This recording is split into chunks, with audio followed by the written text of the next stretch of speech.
السلام عليكم حبايبي.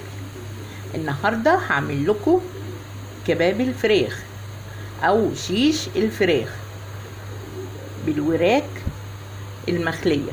تعالوا بقى معايا نشوف المكونات معايا بقى التتبيله بتاعت المشويات اهي: ملح، فلفل اسمر، معلقه سكر، بصلايه مبشوره ناعم جدا، ونص طماطميه مبشوره ناعم جدا.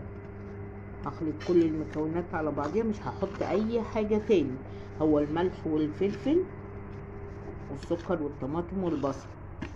خلاص هتبل بقى الكباب بالفراخ.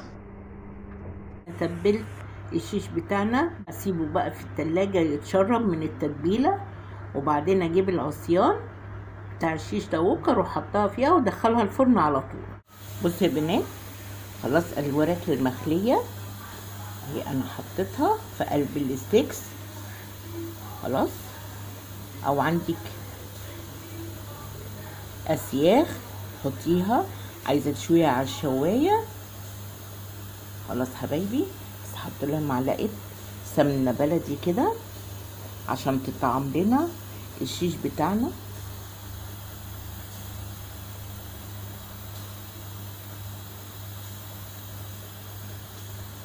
خلطة بسيطة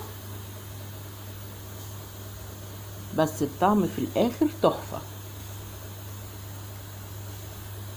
احنا عملنا الكباب الفراخ او الكباب الشيش.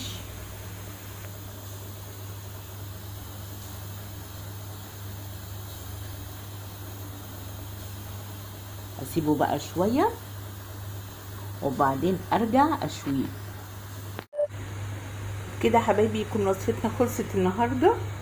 عملنا كباب الفراخ بطريقه سهله وبسيطه، والطعم بقى تحفه اهو. جنبها سلطه الطحينه، سلطه خضراء، وبتنجان مخلل. حبايبي عجبتكم الوصفه، عجبتكم الطريقه، يا ريت شير ولايك واشتراك في القناه حبايبي عشان يوصل لكم منا كل وصفه جديده سهله وبسيطه. السلام عليكم.